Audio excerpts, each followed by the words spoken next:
여러분 선물을 받아 보신 적 있습니까? 다 받아본 적이 있을 겁니다. 기쁨으로 받은 그 선물을 잘 사용하고 있습니까? 어떤 사람은 너무도 귀하고 예쁜 그릇을 선물을 받아서 사용하기가 아까워서 잘 모셔두었다가 이제 사용하려 하니까 유행도 지나고 구닥다리가 돼서 장식용으로만 두고 보는 사람도 있습니다.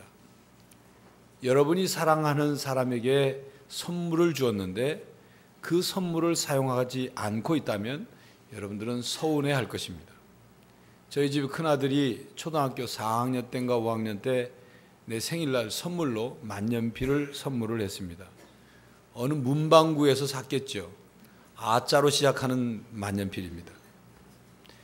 지금은 컴퓨터로 설교문을 작성하지만 그때만 해도 만년필로 제가 설교를 작성을 할 때입니다. 여러분 그 만년필로 글을 쓸 때 그 아주 독특한 그 느낌이 있습니다. 좋은 느낌이 있어요. 그 만년필 뒤를 열어서 눌러서 잉크를 쫙 빨아들인 다음에 그리고 만년필을 이제 뒤를 닫고 그 만년필 펜촉으로 종이 위를 이렇게 쓰면 그 스치면서 나오는 그 잉크 냄새를 맡으면서 글을 쓸 때 그 느낌 아주 좋습니다. 그래서 늘 제가 사용하던 만년필이 있었어요. 근데 우리 큰아들이 이제 선물을 한 겁니다. 아마 큰아들은 자기가 선물한 만년필을 사용하는 모습을 꿈꾸고 또 자기 생각에 그 아빠가 글을 쓰거나 설교문을 작성할 때 자기가 선물로 한 만년필로 쓰고 있다는 사실, 그걸 상상하면서 아마 선물을 했겠죠. 그런데 초등학생의 없는 주머니를 털어서 만년필을 샀으니 뭐 어떤 만년필인지는 여러분들 상상이 될 것입니다. 고맙게는 받았습니다. 막상 사용을 하려고 하니까 조금만 글씨를 쓰면 벌써 만년필 펜촉 끝이 말라가지고 잉크가 나오지 않는 거예요. 글씨가 써지지 않습니다. 그래서 몇 글자를 쓰다가 다시 만년필 뒤를 열어서 잉크를 이렇게 짜가지고 하다 보면 잉크가 또 갑자기 쑥 나와가지고 손에 잉크가 젖고 또 쓰다가 보면 이 만년필 끝에 잉크가 흘러나와서 손끝이 잉크가 다 묻는 일이 다반사였습니다. 그래서 아들에게 선물 받은 만년필을 사용하지 않기로 하고 책상 앞 필통에다가 그냥 꽂아서 보관을 했습니다. 그리고 세월이 흘렀습니다. 세월이 흐르는 동안 제 큰아들의 마음속에는 아빠가 자기가 선물한 만년필로 글을 쓰지 않고 있다는 것을 늘 눈여겨봤어요. 그리고 마음에 서운함이 가득 차기 시작했던 것입니다. 그때는 보고만 있고 말은 하고 있지 않더니만 나중에 그 얘기를 하더군요. 제가 훌륭한 아빠라면 온 손에 잉크를 묻혀서 가면서라도 그 만년필을 사용할 테지만 그렇지 못한 탓에 사용하지 않았던 거죠. 어쨌든 아들은 서운했었던 것입니다. 여러분, 하나님께서 우리들에게 믿음을 선물로 주셨습니다. 그 선물로 주신 믿음으로 우리는 구원을 받고 하나님의 자녀가 되고 하나님과의 관계가 형성이 되었어요. 그런데 만약 하나님께서 우리에게 믿음을 선물로 주셨는데 그 선물로 받은 믿음을 가지고 우리가 사용하고 있지 않다면 하나님의 마음은 어떤 마음일까를 한번 생각해 보지 않을 수가 없습니다. 하나님은 우리의 믿음을 기뻐하십니다. 우리에게 주신 믿음을 가지고 하나님께 나아오는 것을 기쁘게 보셔요. 믿음은 우리의 가슴 속에 품어두는 것만이 아니라 사용돼야 됩니다. 바깥으로 나타나고 사용되는 거예요. 하나님께서 우리에게 주신 선물로 주신 믿음을 사용할 때 하나님이 기뻐하신다 그 말입니다. 지난주에 믿음의 수준을 높이시라는 말씀을 드렸죠.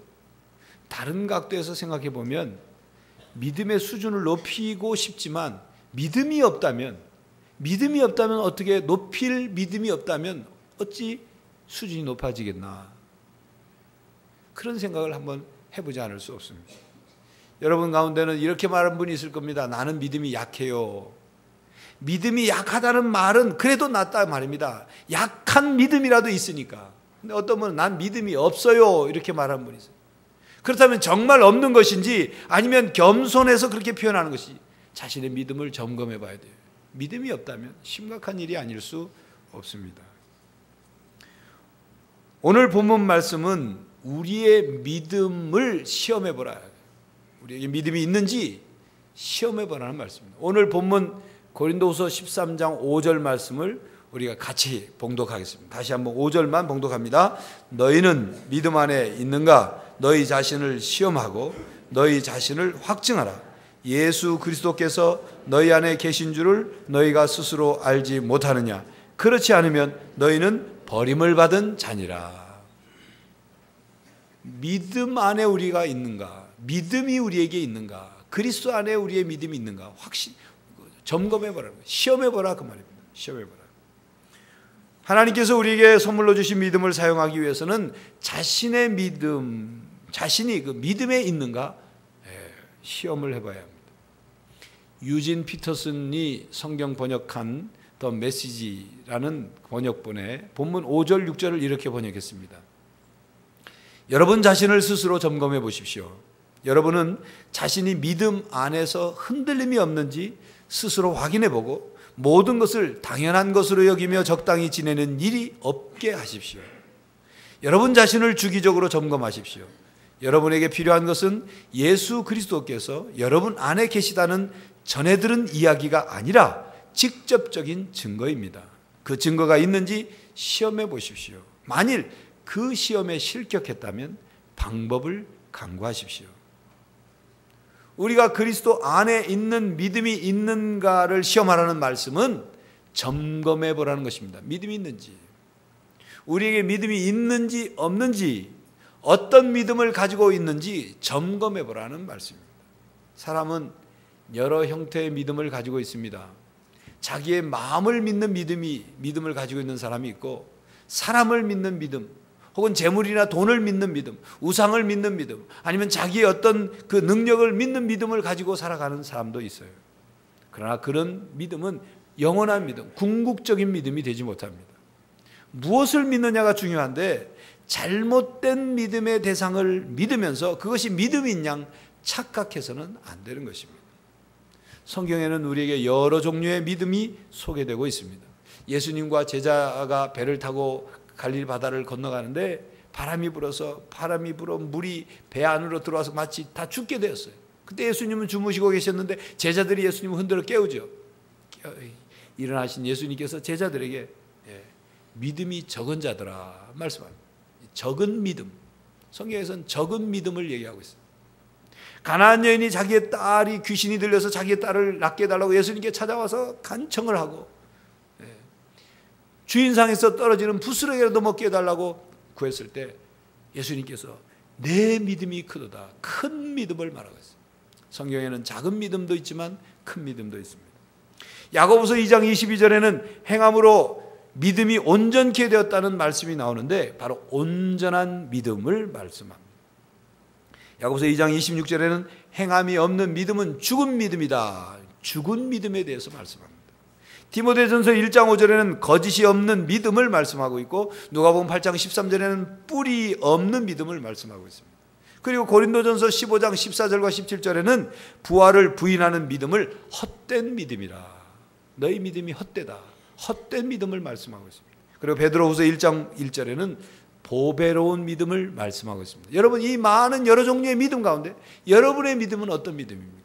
여러분의 믿음을 점검해 보시기 바랍니다. 믿음은 하나님과의 관계입니다.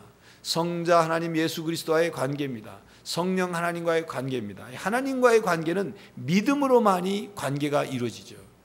믿음이 없으면 그 관계는 단절됩니다.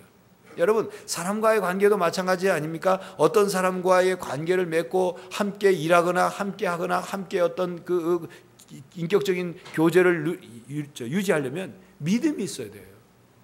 한 번 물건을 팔고 끝날 사람, 한 번 만나면 그냥 스치고 지나가는 그런 사람이 아닌 한 지속적인 인격적인 관계를 유지하려면 믿음이 있어야 되는 거죠. 하나님과도 마찬가지. 하나님과의 관계는 더더욱 그렇죠. 하나님은 영이십니다. 보이지 않으십니다. 하나님께서 우리에게, 하나님 스스로가 우리에게 나타내 주시고 계시하지 않으면 하나님을 우리가 알 수가 볼 수가 없어요. 그렇기 때문에 하나님과의 관계에서는 믿음이 아니고는, 보이지 않는 하나님과 관계에 있어서 믿음이 아니면 하나님과의 관계가 형성되지 않는 거죠. 하나님으로부터 우리의 삶에 필요한 구원을 얻을 수가 없는 것입니다. 믿음이 필요하다고 말해요. 우리의 믿음은 하나님께서 살아계시다는 사실을 믿는 믿음만으로는 온전한 믿음이 아닙니다. 하나님이 존재하신다는 사실을 믿는 것만 가지고는 온전한 믿음이 아니에요. 여러분, 사탄, 마귀, 귀신도 하나님의 존재를 믿습니다. 사탄, 마귀, 귀신도 하나님이 살아계심을 알고 벌벌 떱니다. 세상 사람들도 위기를 만나면 아이쿠 하나님하고 찾습니다. 그렇게 하나님의 존재를 어렴풋하게 존재한다는 사실을 믿는다고 해서 그것이 온전한 믿음이 아니라는 거예요. 어떤 하나님을 믿느냐, 살아계실 뿐만 아니라 살아계신 하나님이 나에게 어떤 하나님이냐, 그걸 믿어야 되는 거예요. 믿음으로 하나님께 나아갈 때 살아계신 하나님이 나에게 좋은 것을 주시는 하나님, 상 주시는 하나님, 나에게 은혜를 주시는 하나님, 나에게 구원을 주시고 부활을 허락해 주시고 영생을 주시고 그리고 은혜와 복을 주시고 거룩과 정의를 행하시는 하나님, 그 사랑과 능력과 지혜를 주시는 하나님, 나를 보호하시고 나를 인도하시는 하나님, 나에게 행복을 주시고 나에게 승리와 영광과 영원한 기업을 주시는 바로 그 하나님을 믿을 때 바른 믿음이, 온전한 믿음이 되는 것이죠. 교회 여러분, 하나님을 믿는 믿음, 하나님이 나에게 어떤 하나님인가를 믿는 믿음이 여러분에게 있는지를 점검해 보시기를 바랍니다. 둘째로, 하나님께서 우리의 믿음을 시험하십니다. 우리가 우리의 믿음을 점검해야 하지만 하나님께서도 우리의 믿음을 점검하도록 우리를 시험하십니다. 우리의 믿음을 시험하시는 이유는 우리의 믿음이 있는가를 보시는 것이기도 하지만 우리의 믿음을 점검해서 성장하도록, 우리의 믿음이 훈련되도록 하시기 위해서 우리를 시험하십니다. 사건을 통해서, 고난과 시련을 통해서, 그리고 어떤 문제를 해결해 가는 과정을 통해서 우리의 믿음을 시험하십니다. 하나님께서 아브라함을 이스라엘 민족의 조상으로 선택하셨죠. 선택받을 당시 아브라함의 믿음은 그야말로 별 볼일 없었습니다. 그 믿음이 그렇게 좋았던 상태가 아니었습니다. 하나님의 명령을 따라 갈대아 우르를 떠나서 이제 가나안 땅으로 아브라함이 갔죠. 그런데 그 가나안 땅으로 갔더니 기근이 왔어요. 가나안 땅에. 그런데 기근이 오니까 애굽으로 이제 다시 내려갔어요. 애굽에 가서 좀 살려고, 기근을 피해서. 그런데 애굽에 내려갔더니 애굽 왕 바로가 아브라함의 부인 사라를 보고 상 눈이 뒤집혔어요. 예쁜 사라를 보고는 안 되겠다. 그리고는 자기 왕궁으로 불러들일 때 아브라함이 자기 목숨 위태로울까 봐, 아내라 그러면 목숨 위태로울까 봐 누이라고 말을 했어요. 그날 밤 바로의 침실에 사라가 들려고 할 때 하나님께서 바로에게 나타나셔서 바로가 아주 막 하나님이 두려워서 얼른 그냥 사라를 아브라함에 보내주셨어요. 아브라함의 행동을 보면 믿음 없는 행동이죠. 하나님이 자기의 목숨을 지켜주실 거라는 믿음이 없으니까 인간적인 방법으로 속였지 않습니까? 그 과정을 통해서 아브라함의 믿음이 테스트된 거예요. 아브라함 믿음이 수준이 어느 정도인가가 드러나게 된 거예요. 그리고 하나님이 아브라함을 지켜주신다는 사실을 다시 한번 그걸 통해서 깨닫고 믿게 된 거예요. 그래서 믿음을 훈련시키신 거죠. 이렇게 아브라함의 믿음을 끊임없이 계속 테스트하고 시험해서 훈련시키셨습니다. 그리고 아브라함의 믿음을 테스트한 절정의 시험이 뭐냐? 100세의 아들을 낳은 그 이삭을 모리아산으로 제물을 바치라는 명령이었죠. 그 명령을 아브라함이 순종합니다. 그 순종하는 모습을 보고 이삭을 제물로 드리지 않고 수풀에 걸린 양으로 제물을 드리도록 하나님이 하시죠. 그래서 이 믿음의 테스트, 믿음의 시험을 통과해서 아브라함 믿음의 조상이 됐던 것입니다. 여기서 잠깐 여러분들 가운데 야고보서 1장 13절을 기억하시는 분이 있을 겁니다. 사람이 시험 받을 때 내가 하나님께 시험을 받는다 하지 말지니 하나님은 악에게 시험을 받지도 아니하시고 친히 아무도 시험하지 아니하시니라. 이 말씀을 기억하면서 아니 하나님은 사람을 시험하시지도 않는다고 야고보서 1장 13절에 있는데 우리를 하나님이 믿음을 시험하신다니 이게 무슨 소리냐 이렇게 생각하시는 분이 있을 거예요. 야고보서 1장 13절에 사용된 이 시험이라는 단어는 유혹이라는 뜻이 담겨져 있는 시험이에요. 예수님께서 광야에 시험을 받으러 가셨다. 이 말이 유혹을 받으러 가셨다. 그 말이거든요. 그러니까 악의를 가지고 하는 시험이 있고 선한 의도를 가지고 하는 시험이 있다고 말해요. 하나님은 우리에게 선한 의도를 가지고 하시는 시험은 하시지만 우리를 악한 의도를 가지고 유혹해서 우리를 파멸시키는 그런 시험은 하지 않으신다는 뜻이 야고보서 1장 13절의 말씀입니다.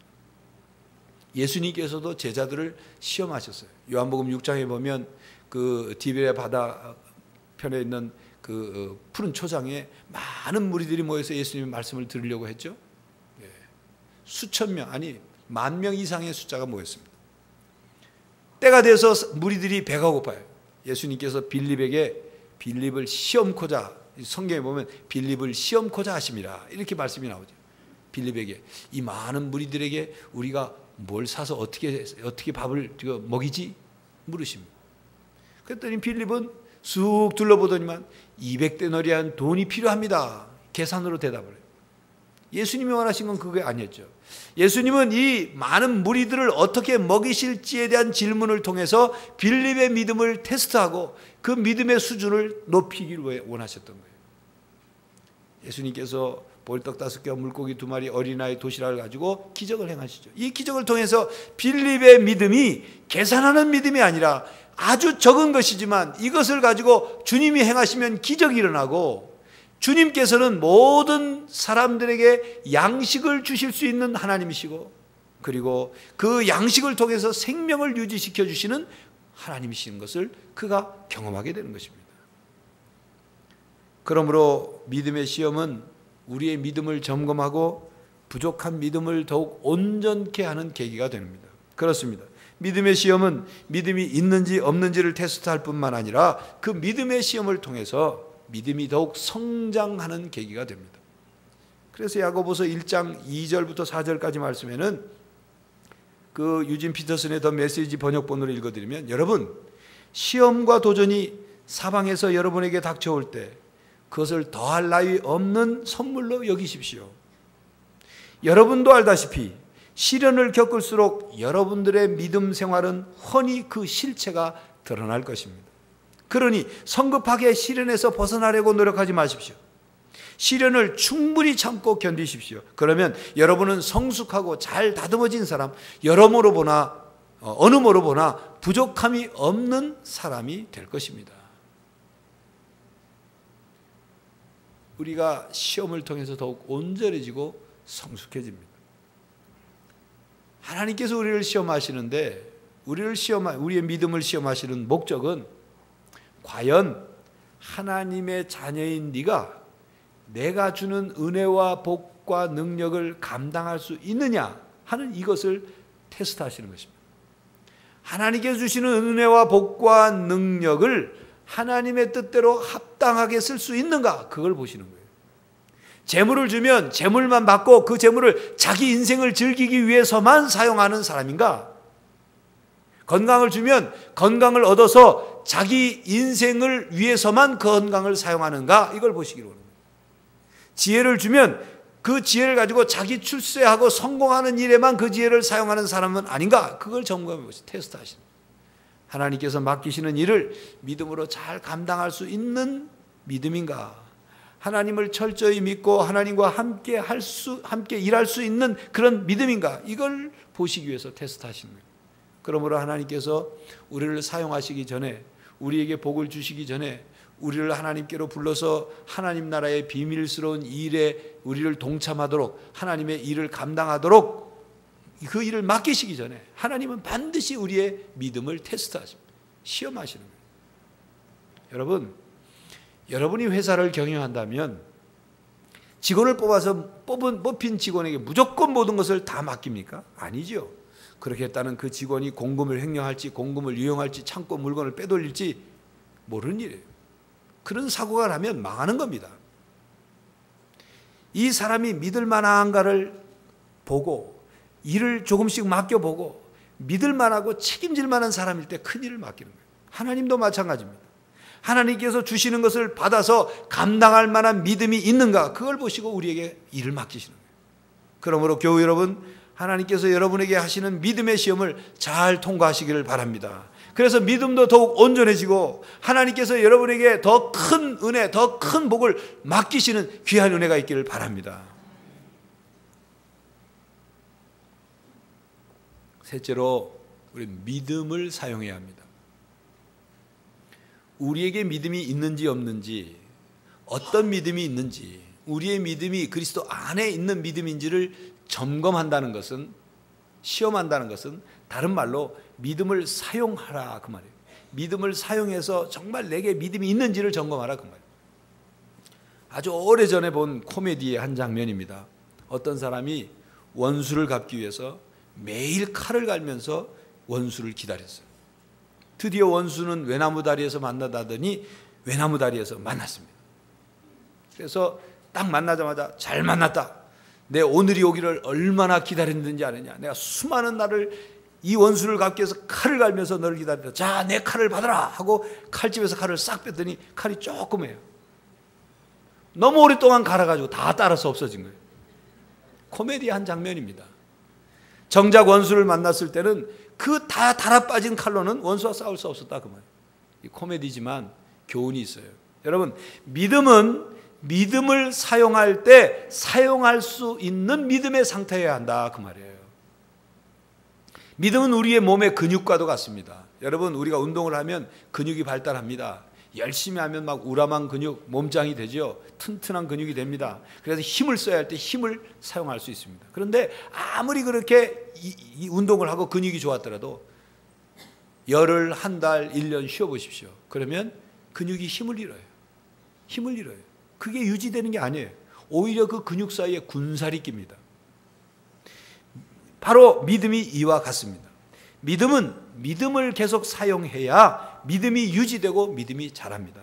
믿음의 근육을 자꾸만 움직여야 믿음이 강해집니다. 그러므로 믿음을 사용해서 믿음을 지킬 뿐만 아니라 믿음을 지키기 위해서 믿음을 또한 사용해야 하는 것입니다. 에베소 6장에서는 영적 전투를 하기 위해서 하나님의 전신갑주를 입으라는 말씀이 나오죠. 투구를 쓰고 호심경을 차고 허리띠를 띠고 방패를 들고 손에 검을 들고 신을 신고 군사가 그 장비, 이 전투 장비를 말씀하고 있는데 그 중에 믿음에 관한 것은 방패를, 믿음의 방패를 들어라. 그러면서 에베소 6장 16절에 모든 것 위에 믿음의 방패를 가지고 이로써 능히 악한 자의 모든 불화살을 소멸하고 말씀합니다. 믿음의 방패를 가지고 우리의 믿음을 지켜라 그 말이죠. 마귀는 우리들에게 불화살을 쏘는데, 전쟁 용어로 말하면 불화살을 쏘는데 그 불화살을 통해서 우리의 믿음을 무너뜨리려고 하는 거예요. 왜? 믿음이 무너뜨려지면 하나님과 우리의 관계가 끝나기 때문에. 하나님을 의심하고 하나님을 믿지 못하고 하나님과 등을 지고 하나님과의 관계가 끝나니까 믿음만 무너뜨리면 되니까 믿음을 계속 공격하는데, 그 마귀가 쏘는 불화살이 뭐냐? 의심의 불화살, 염려의 불화살, 낙심과 절망의 불화살을 계속 쏘는 거예요. 우리 믿음을 잃어버리도록. 그러므로 여러분, 우리에게 염려가 생길 때 믿음의 방패를 들어서 막아야 합니다. 우리에게 의심이 들 때 믿음의 방패를 들어 막아야 합니다. 우리가 낙심하고 불안하고 절망될 때 믿음의 방패를 들어서 막아야 합니다. 믿음을 사용해서 우리의 믿음을 지켜야 합니다. 믿음은 가슴 속에 품고 있어야만 하는 것이 아니라 삶으로 나타나야 합니다. 그렇기 때문에 사도 야고보는 야고보서 2장 14절 이하에 아브라함의 믿음과 그 여리고성의 기생 라합의 믿음을 설명하면서 그들이 행함으로 의롭다 하심을 받았다고 설명합니다. 그리고 믿음이 있노라고 행함이 없다면 그 믿음이 자신을 구원할 수 있겠느냐, 그 믿음이 자신에게 유익이 되겠느냐 이렇게 묻습니다. 그러면서 행함이 없는 믿음은 죽은 믿음이고 헛것이고 영혼이 없는 몸이 죽은 것처럼 행함이 없는 믿음은 죽은 것이라고 단호하게 말씀을 합니다. 우리의 삶의 상황 속에서 믿음이 사용되어야, 믿음이 바깥으로 표현되어야, 그래야 믿음이 믿음이다 그 말이에요.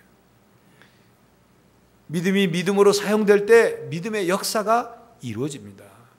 하나님을 향한 믿음이 우리의 마음속에만 있어서는 안 되고 그 믿음이 바깥으로 사용될 때 하나님의 응답이 이루어지는 것입니다. 믿음은 구체적인 상황과 사건 속에서 나타나야 믿음이고 살아있는 믿음이고 온전한 믿음입니다. 마음이 불안하고 근심, 걱정, 염려가 엄습할 때 우리는 거기에 무너질 것이 아니라 하나님께서 나와 함께 하시는데 내가 무슨 걱정이냐, 내 영혼아 왜 불안해하느냐? 하나님이 날 보호하시는데 하나님께 소망을 두자. 이렇게 믿음으로 나가는 것입니다.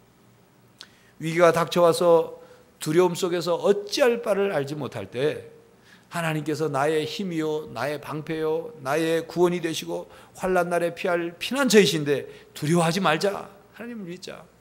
두려워 말라 놀라지 말라 내가 너와 함께함이라 말씀하셨는데 그 말씀을 내 말씀으로 받고 내가 살든 죽든 하나님께 믿고 하나님께 의지하고 나가자. 그런 믿음으로 나가는 것입니다.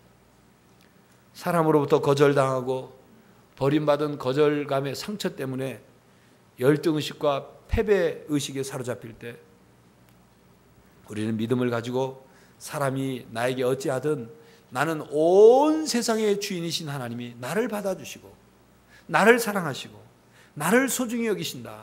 나는 그 하나님만 믿고 나간다. 이겨나가는 것입니다. 극심한 수치심을 느끼는 일을 겪게 되어서 고통스럽고 괴로울 때 예수님도 수치를 당하고 예수님도 앞으로 받을 기쁨과 영광을 얻기 위하여 그것을 잘 감당하는 것처럼 나도 예수님처럼 수치를 참자. 나도 예수님처럼 참으면 하나님이 나와 함께 하시고 하나님이 나에게 영광스러운 일을 나에게 맡겨주실 것이다. 그런 믿음으로 승리해 나가는 것입니다. 자신의 존재 가치와 자신감이 낮아져서 열등감 때문에 문제가 꼬이고 사람과의 관계에서 어려움이 생기고 자신감도 없고 우울증도 생기고 자꾸만 위축될 때 나는 하나님께서 사랑하시는 하나님의 자녀다. 누가 뭐래도 나는 하나님께서 가장 나를 존귀하게 여기시는 그런 하나님의 자녀다. 난 그렇게 믿는다. 나는 내가 다른 사람과 비교할 필요가 없다. 하나님께서 나를 창조하신 목적이 있으니 나는 나답게 살면 된다. 다른 사람들이 나의 가치를 결정하는 것이 아니라 하나님이 나의 가치를 결정해 주신다. 하나님이 내가 이 땅에 필요해서 나를 태어나게 하셨으니까 하나님의 뜻을 이루는 삶을 살면 된다. 이런 믿음 가지고 열등의식을 극복하는 거예요. 죄책감 때문에 하나님께 가까이 가지 못하고 매사에 자신이 없고 마음에 영혼에 평안이 없을 때 하나님께서 나를 용서해 주셨는데 내가 나를 용서하지 않는 것은 이건 교만이다. 이건 어리석은 일이다. 예수님이 내 죄를 해결하기 위해서 십자가에 피 흘려 죽으셨는데 내가 그 용서하심을 받아들이지 않는다면 예수님의 죽음을 헛되게 하는 것이고 이건 예수님을 모독하는 거다. 먹보다도 더 검은 죄를 양털처럼 흰 눈처럼 깨끗하게 해주신다고 하셨으니 나는 예수님 안에서 죄로부터 자유함을 얻었다. 이런 믿음을 가지고 죄책하면서 해방되는 것, 믿음을 사용하는 것입니다. 삶의 여러 가지 일로 인해서 낙심되고 절망감에 빠져서 모든 것을 포기하고 싶을 때 우리는 믿음을 사용해서 나만 바라보지 말자. 환경만 보지 말자. 하나님을 쳐다보자. 나는 절망에 빠졌지만 하나님께 소망을 두자. 나는 나에게 절망하지만 하나님은 절대로 나를 포기하지 않으신다. 내가 절망할 때 바로 그 바닥을 쳤을 때 하나님이 이제부터 나를 통해 시작하실 것이다. 하나님께 소망을 두자. 이 절망을 이겨내는, 믿음으로 이겨내는 거예요. 이게 바로 믿음을 사용하는 것입니다. 교회 여러분, 여러분들이 믿음을 사용해서 믿음으로 승리하는 성도들이 되시기를 바랍니다. 넷째로 믿음을 굳건하기 위해서 말씀을 들으십시오. 로마서 10장 17절 말씀 잘 알죠? 그러므로 믿음은 들음에서 나며 들음은 그리스도의 말씀으로 말미암았느니라. 하나님의 말씀을 자꾸 듣고 보고 들어야 믿음이 자라요. 하나님의 말씀은 영혼의 양식이자 능력입니다. 그러므로 하나님의 말씀을 더 많이 듣고 더 많이 받고 더 많이 믿을 때 우리의 믿음은 굳건해지고 우리의 영혼은 강건해지는 것입니다. 여러분, 콜롬비아에 지진이 일어났을 때 어느 초등학교가 매몰됐어요. 그 매몰된 건물 안에 아이들이 막 갇혀 있고 그랬는데, 그래서 한 아빠가 자기 아들을 찾는다고 구조대원들과 함께 막 매몰된 그 건물 무너진 덩어리를 끌어내고, 그 마침내 아이들 소리가 들렸어요. 그 자기 아들을 하고 몇 아이들이 있는 것을 발견하고 구조가 됐어요. 그 아빠와 아이가 만나는 그 순간 아이가 다른 아이들에게 하는 말이, 거봐, 우리 아빠가 온댔잖아. 그렇게 말하는 거예요. 이 아이는 자기 아빠가 늘 이렇게 얘기한 걸 기억하고 있었던 거예요. 얘야, 어떤 어려움이 생기거나 또 어떤 문제가 생기면 아빠를 기다려라. 아빠가 꼭 널 찾으러 갈 거야. 널 구하러 갈 거야. 기다리고 있어야 돼. 기다려. 아빠의 이 말을 너무나도 분명하게 똑똑하게 기억하고 그 말을 믿고 있었기 때문에 그 매몰된 공포의 현장에서 어린아이가 두려워하지 않고 다른 애들에게 우리 아빠가 꼭 올 거야, 꼭 올 거야, 구해줄 거야, 그런 믿음으로 이겨냈던 거죠. 여러분, 우리는 하나님의 말씀을 기억해야 합니다. 하나님의 말씀을 믿고 기억해야 합니다. 하나님이 나에게 이렇게 말씀하셨기 때문에 반드시 이루어질 것이다, 날 구해주실 것이다, 이런 믿음을 가지고 기다려야 하는 것이죠. 이게 바로 믿음이에요. 우리는 하나님의 약속의 말씀을 알면 알수록, 기억하면 기억할수록, 믿으면 믿을수록 믿음은 더욱 큰 믿음이 되는 겁니다. 온전한 믿음이 되는, 강한 믿음이 되는 것입니다. 여러분이 하나님의 말씀을 들어도 덤덤하다면 여러분의 믿음이 자랄 수가 없습니다. 여러분이 반대로 하나님의 말씀을 들을 때 마치 스펀지가 물을 빨아들이듯 말씀을 듣는다면 여러분들의 믿음이 쑥쑥 자라게 될 것입니다. 여러분의 믿음이 자라고 있는지 멈춰 있는지 시들어져 가고 있는지 죽어 있는지를 알려면 하나님의 말씀을 여러분들이 어떻게 듣는지를 보면 안 돼요. 얼마나 말씀을 사모하는가, 얼마나 말씀을 갈급해 하는가, 얼마나 열심히 듣고 열심히 읽고 있는가, 하나님 말씀을 얼마나 집중해서 듣는가, 어떻게 아멘으로 화답하고 있는가, 말씀을 마음속에 기억하고 묵상하고 있는가, 그걸 보면 알 수가 있어요. 교회 여러분, 하나님의 말씀을 갈급해 하시기를 바랍니다. 사모하시기를 바랍니다. 그래야 믿음이 자라는 거예요. 하나님의 말씀을 우리가 읽거나 듣거나 연구하거나 묵상할 때 마치 농부가 봄에 밭에 씨를 뿌리고 그것을 자라게 하는 그런 자세와 방법과 너무나도 유사합니다. 여러분, 북한에서 우리나라 농가에서 이 밭에 농사를 질 때 밭에 고랑에 비닐을 이렇게 고랑 위에 비닐을 덮고 그 비닐 위에 구멍을 내서 씨앗을 심고 그 채소 곡식을 자라게 하죠. 북한에서 그걸 보고는 왜 비싼 비닐을 밭에다 덮느냐 그렇게 생각했다는 거죠. 근데 얼마 전에 우리나라에서 북한에 가서 그 농법을 알려주면서 설명을 했더니 그때서 이해가 된 거예요. 그래, 비닐을 이렇게 덮고 씨앗을 심으면 새들이 와서 잘 쪼아 먹지도 못할 뿐만 아니라 온도와 습도가 유지되고 잡초도 훨씬 자라지 않는다는 거죠. 그 방법을 알려주니까 이제서 북한에서 비닐을 덮고 농사를 짓기 시작한다는 거예요. 여러분, 하나님의 말씀이 여러분의 귀에 들려질 때, 하나님의 말씀이 여러분의 마음의 밭에 떨어질 때 아멘이라는 비닐로 싹 덮으시기 바랍니다. 믿음이라는 비닐로 그것을 덮으시기 바랍니다. 그래야 말씀이 우리 안에 떨어져서 그 말씀이 뿌리를 내리고 믿음으로 큰 믿음이 자랄 수 있도록 온도와 습도와 잡초가 자라지 못하게 하는 모든 조건이 형성이 되는 거예요. 믿음으로 말씀을 받아야 되는 거예요. 그래야 믿음이 뿌리를 내리고 큰 믿음으로 자랄 수 있습니다. 교회 여러분, 왜 예수님께서 제자들을 훈련하실 때에 다른 것에 대해서는 다 관대하시면서 믿음이 없는 것에 대해서, 믿음이 적은 것에 대해서는 왜 책망하셨을까요? 왜 꾸짖으셨을까요? 그만큼 믿음이 중요하기 때문입니다. 믿음이 없이는 하나님을 기쁘시게 해드릴 수 없을 뿐만 아니라 믿음은 하나님의 은혜가 우리들에게 흘러들어오는 통로입니다. 믿음은 하나님의 복이 우리들에게 흘러들어오는 통로입니다. 믿음은 우리의 새로운 영원한 삶을 열게 하는, 들어가게 하는 통로입니다. 그렇기 때문에 예수님께서 믿음을 그렇게 강조하신 거예요. 그러므로 여러분 안에 믿음이 있는지 점검해 보시기를 바랍니다. 그리스도 안에 있는 믿음인지 점검해 보시기를 바랍니다. 하나님의 믿음의 시험을 잘 통과하시기를 바랍니다. 그래서 하나님이 여러분에게 주시는 은혜, 여러분에게 주시는 복을 잘 감당할 수 있기를 바랍니다. 여러분, 믿음을 사용해서 믿음을 지키고 더 큰 믿음으로 나가시기를 바랍니다. 믿음이 굳건해지도록 하나님의 말씀을 열심히 듣고 열심히 사모해서 집중해서 듣고 아멘으로 듣고, 그래서 믿음이 좀 더 큰 믿음이 되어서 오직 믿음으로 승리하는 성도들이 되시기를 간절히 바랍니다. 기도하겠습니다. 하나님, 이 땅에 살면서 오직 믿음만이 우리를 구원하고 오직 믿음만이 승리할 수 있고 오직 믿음만이 하나님의 풍성함을 누릴 수 있음을 깨닫습니다. 우리의 믿음이 어디에 있는가?